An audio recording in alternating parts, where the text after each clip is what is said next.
Welcome to the new episode of the On the Spot podcast. Today's topic is Albania, and this month has been packed with very important events for this country from the Western Balkans, both internally and also for foreign policy wise. And today I have a great honor and pleasure to host Mr. Ditmir Bushati, former Albanian foreign minister and former member of the Albanian parliament. Thank you so much for kindly accepting my invitation. Thank you, Jovan. It's a pleasure to be with you. So, Ditmir, if you allow me, I will start like chronologically because less than 2 weeks ago, uh, parliamentary elections were held in Albania and Edi Rama secured a historic fourth term. So, I would appreciate if you can give us some highlights from these elections about some novelties, about the campaign and the consequences, the main issues and the consequences of these elections. Well, when we speak about elections in the Western Balkans in general, and Albania, it's not an exception, it's very difficult to speak about novelties. Mhm. Uh, and it seems to me that Tocqueville is proven wrong in the Western Balkans because he was always referring to the notion of surprise effect of democracy and of the elections, that you cannot fix them ex ante or ex post. But we see in the case of Western Balkans that the incumbent are going from one term to another one, which is the opposite of what's happening in the Western Europe or in the US.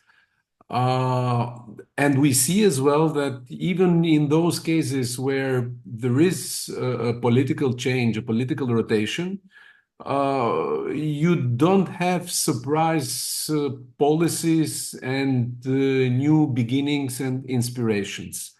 So Albania belongs to the first group together with Serbia, and in these elections we have had the confirmation basically of the status quo and of the same political configuration in the country. When it comes to the political rhetoric, it was a bit bizarre, I have to say. On one hand, the ruling party was promising the accession of Albania to European Union by 2030, which goes beyond this 4 years election cycle. And we too at least know it very well that this is a national objective. It's not falling under the responsibility of one single party. And especially in the case of Albania, there is no political party that would object this national objective and this trajectory of the country to EU. And as I have put it in a different way, Americans under Trump are experiencing a reversed Kissinger approach in foreign policy, because now they would like to decouple Russia. President Trump would like to decouple Russia from China, as opposed to Kissinger that wanted to decouple China from Russia or from Soviet Union. And we have seen also the Socialist Party and the ruling party experience somehow this reverse approach, because US was not mentioned during the campaign as a strategic partner, and things which we are used during the last, at least during the last three decades. On the other hand, why I'm saying bizarre is that if you would hear the rhetoric of the main opposition party, uh, you would you would think that they would act like an extension of MAGA in Albania. So even their slogan was similar to that of MAGA and of Donald Trump. which in an Albanian context and in a European context, if we analyze also the elections in Romania, in Germany, in France, or in Poland, might be a bit difficult for our constituencies. And then there were also some new political parties, but our electoral system it's a very tough one for new political parties, which are represented in the parliament, three of them, but their numbers are insignificant because we are speaking only about one or two members of the parliament. And on top of it, it's also the preliminary statement of conclusions, or what we can say in the daily jargon as the preliminary report of the OEC ODIHR, uh, which unfortunately brings Albania in the same basket with Serbia, with North Macedonia few years back, and also with Montenegro a few years back. If I refer to the findings of this report in terms of the blurring line between state and party. Mhm. And you mentioned that the campaign was bizarre, particularly on the side of the opposition Democratic Party, and that they had some kind of Trump-like campaign, and how much this Chris Lasivita, who is he was Trump's advisor, campaign advisor, contributed to that. Well, I mean, I don't want to bother with nitty-gritty things your audience, but I mean, Donald Trump was very much present in the rhetoric of the opposition, uh, and the opposition was trying to make a clear-cut difference between the current establishment in the US and the previous one. Also due to the fact that during the previous administration, the leader of the Democratic Party, uh, the current leader, the former Prime Minister Berisha, was put on the sanction list of US. So I believe for the main opposition here, having Chris Lasivita or someone who is perceived to be close to President Trump was a source of international legitimacy.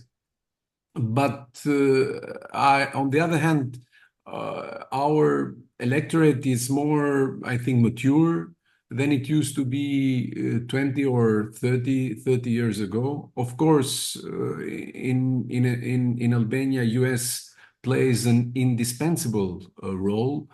Uh, but I don't believe that having the backing of internationals is sufficient to win an election race. On the other hand, I don't believe that in our societies you can nowadays win elections on European ticket. So the picture, it's in my view, it's more complex. Mhm. And as far as I understood you, so there is a remaining duopoly in Albania, and these new parties, do they have any potential to threaten this duopoly? Well, we have been living, politically speaking, under this duopoly for the last 3 decades. I think this duopoly, it's not as it used to be the last 5, 6 years. So I believe we have one and a half, if I may put it in this way. Mhm. It's very difficult for new political parties to gain terrain or to bring the expected change in the society. I know that many political pundits would like to draw comparisons with Cinque Stelle in Italy or with Giorgia Meloni, Fratelli d'Italia in Italy, or with Syriza in Greece. But we are speaking about societies where the agents of change, the real agents of change, have already left. Uh, we are speaking about aging societies that, or state societies that are deeply connected with state apparatus, providing them benefits, indulgences, services, jobs. So the middle class in our society it's being squeezed, uh, and it's and if you see all these elements in combination also with the electoral code and the electoral system, uh, new political parties can be represented in the municipal councils and now also in the parliament, but they cannot even form a parliamentary group in the parliament. So I'm not very optimistic about the future of the new uh, political parties under the present political composition. Mhm. Okay. So I suggest now to move to foreign policy and to an important event that took place last Friday in Tirana. It's the sixth European Political Community Summit. And somehow, at least among the lay people, this summit will be remembered by, you mentioned Giorgia Meloni, by Prime Minister Edi Rama kneeling down before Giorgia Meloni when she was when he was welcoming her. So what were the main results of this summit, and can you unveil what was behind this motto, the new Europe in a new world, cooperation, unity, and joint action? Well, I mean, the idea behind the European political community. It's a recycled idea of President Macron from François Mitterrand. Mhm. So you know that France has traditionally been quite cautious. I don't want to say skeptic about the enlargement of the European Union. So I also run a podcast, and I've had a talk on this topic with Jacques Attali, who played a very important role in the Mitterrand administration, and he was basically explaining this idea of Mitterrand as a counter proposal to the rapid and massive enlargement back in 90s of countries in the central and eastern part of Europe. And France has traditionally had its own doubts about the German sphere of influence, economically speaking, mostly, in the eastern and southern part of Europe through the enlargement. And if you read and if you refer to the Macron speech of fall 2022 in Prague, when he launched this idea, and later on in the European Parliament, when he launched this idea, he was calling for a strategic intimacy within European countries, not within EU member states. And this is the reason why, under this format, you have EU member states, you have countries that have left the EU, like UK, you have candidate countries, you have also countries, very experienced candidate countries like Turkey, but you have also countries that don't aim to be part of European Union, like Azerbaijan and Armenia or Norway or Iceland. So the geography it's very diverse, and the stakes are not high in the sense that if you have this diverse group, which do not necessarily share the same political ambition about the future of the continent, it is very difficult to come up with communique, with joint conclusions, or with political, economic, and financial commitments. But on the other hand, given the war that is going on in Ukraine, and you see that only two countries from the map are missing in this initiative, namely Russia and Belarus, you get the idea that under this initiative, it's better than European countries at least sit down and their leaders talk and somehow commit themselves to ease tensions or to hammer out some political agreements, like we have seen discussions, for instance, when this EPC was convened in Moldova between Azerbaijan and Armenia. The main idea of it is to bring countries together and to commit somehow for peace and certain values. The main fear has always been whether France sees this as an alternative to EU membership for those countries that would like to join European Union. I think we should not rule out should rule out this fear, but on the other hand, it's very difficult to speak about a track record of this EPC. Although, as I mentioned at the very outset, it's a good thing that leaders are meeting twice a year, and it's a good thing that they are discussing and they are using their presence also for addressing somehow their bilateral issues. Mm-hmm. And I would also relate it to the European path of the whole Western Balkans and Albania. And one of the biggest news in Serbia was that Albania will overcome Serbia on the EU accession path this June.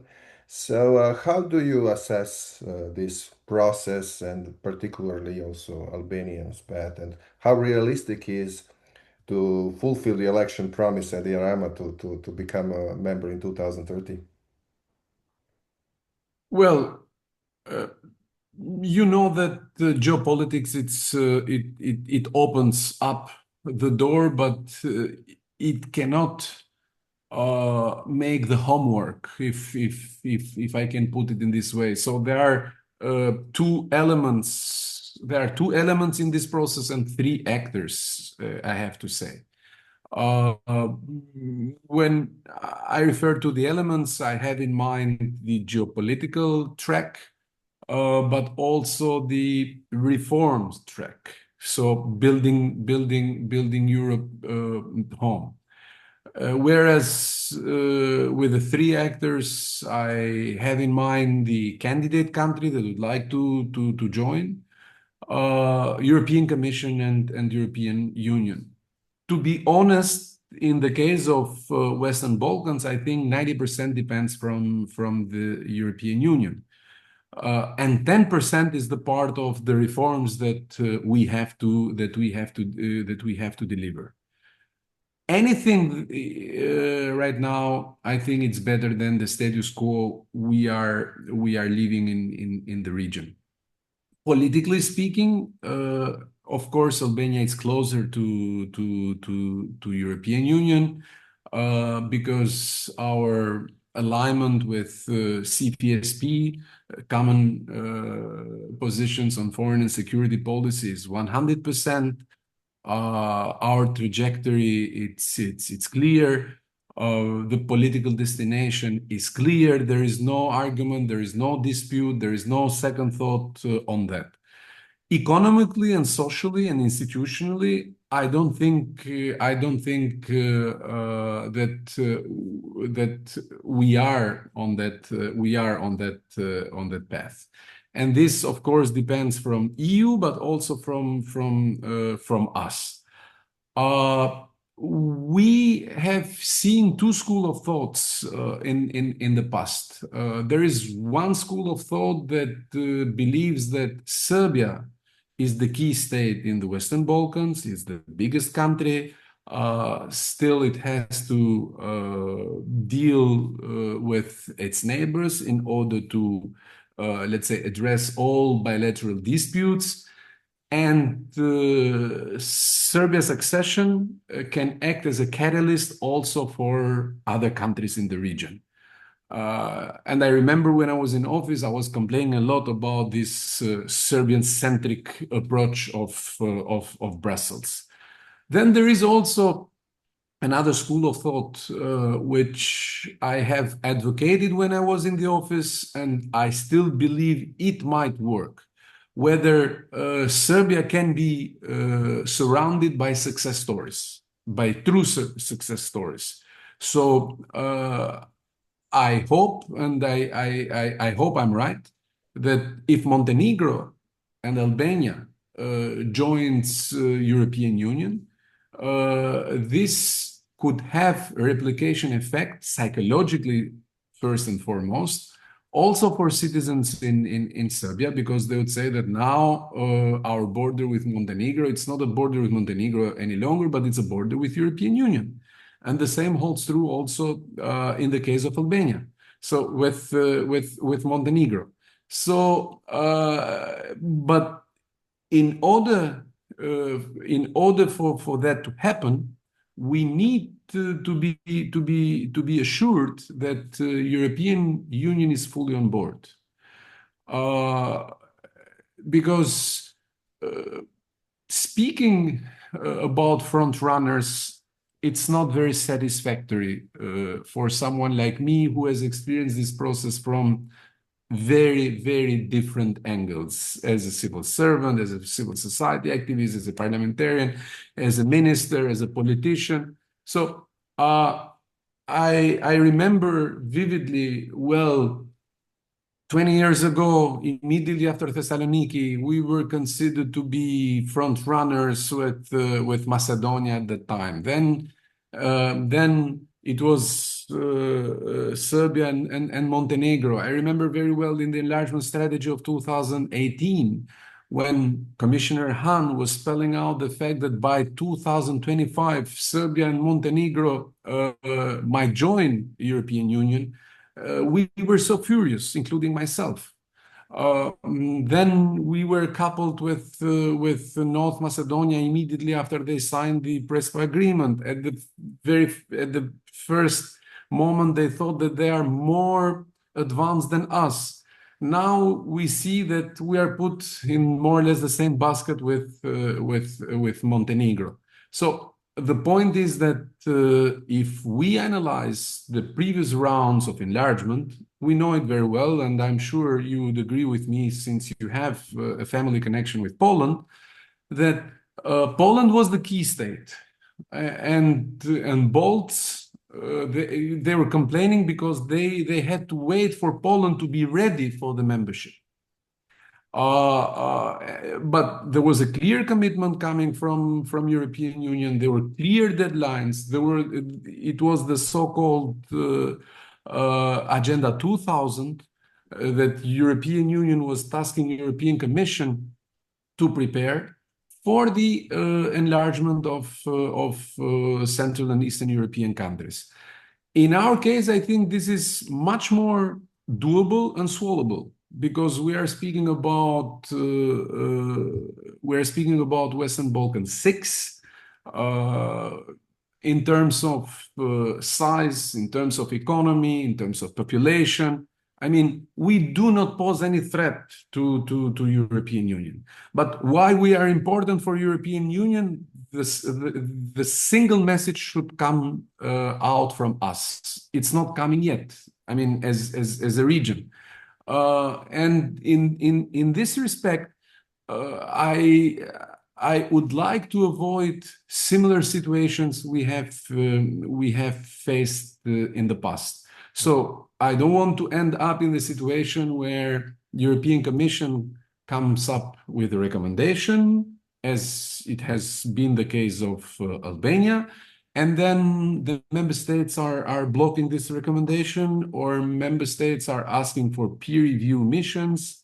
So this ping pong scenario will further, I'm afraid, cement the status quo rather than bring the necessary and expected change in our society.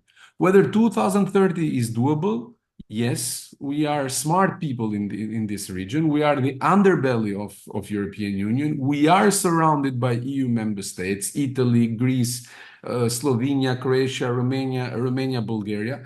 In the case of Western Balkans, it's not about enlargement, it's about consolidation.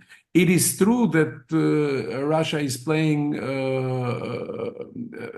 an influence and it's exerting its leverage, especially in the case of Serbia and Bosnia and Herzegovina. But it's also true that geographically speaking, it's far away. If there is political determination and political appetite from European Union, I think Western Balkans can be a success story for European Union. And the whole discussions, Jovan, we're making reminds me this very famous song, New York, New York. I mean, there is this part of the lyric that says, New York, New York, if I can make it there, I can make it everywhere. The opposite is true for European Union. If they don't make it there, Western Balkans, they are not making anywhere. So if they don't make it in the Western Balkans, they cannot speak about strategic autonomy of Europe, because the underbelly of European Union is with no EU protection, if I may put it in this way.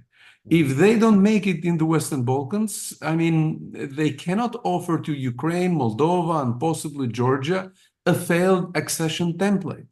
They cannot face with Russia in the Russian geographical proximity if they fail in the Western Balkans. So these are the things we have to take into account. But on the other hand, it's very important that they are honest with us, and we work on a proper reform agenda and not just on rhetoric. Yeah, and I think it's very important what you said, and I would appreciate just maybe briefly if you can give your opinion on another important security event in the underbelly of Europe. It's this Defender Europe 2005 NATO exercise, which has been labeled as one of the largest military exercises, and it will start in Albania in 3 days and will last for 2 weeks. It's not the first time that it's being conducted, this military exercise under the NATO framework in Albania and also in the region, and it's, of course, it's a good sign. It has to do with interoperability.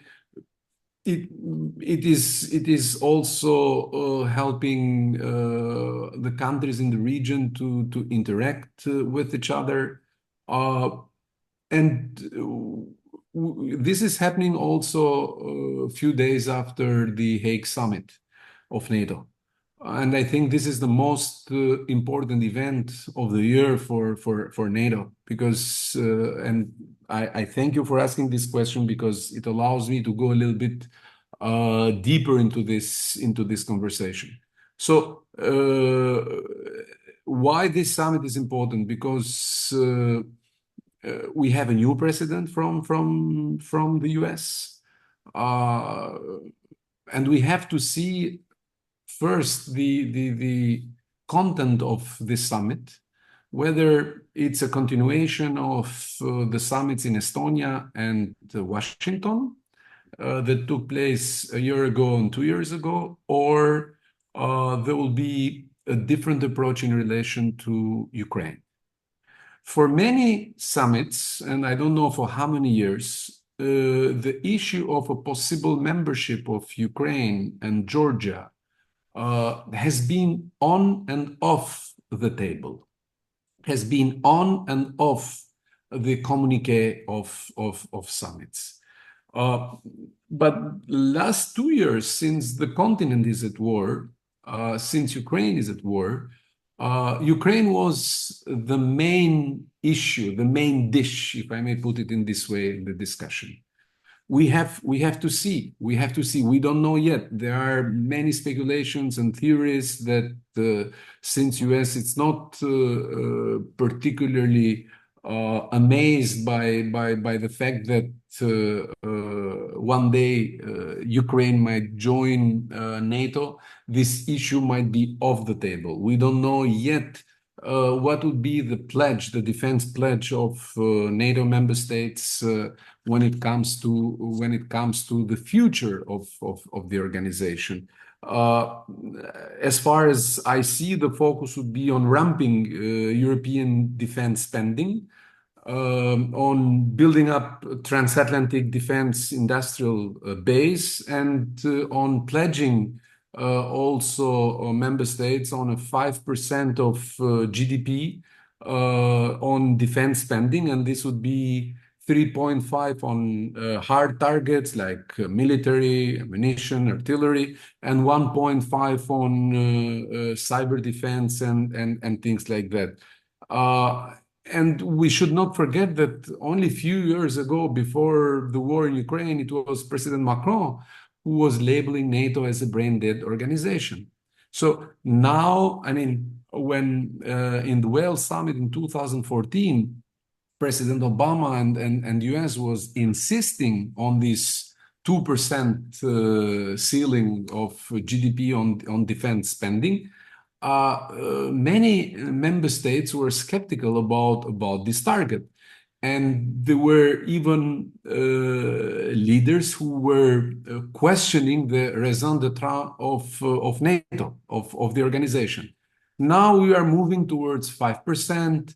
Now we see that there is more interoperability.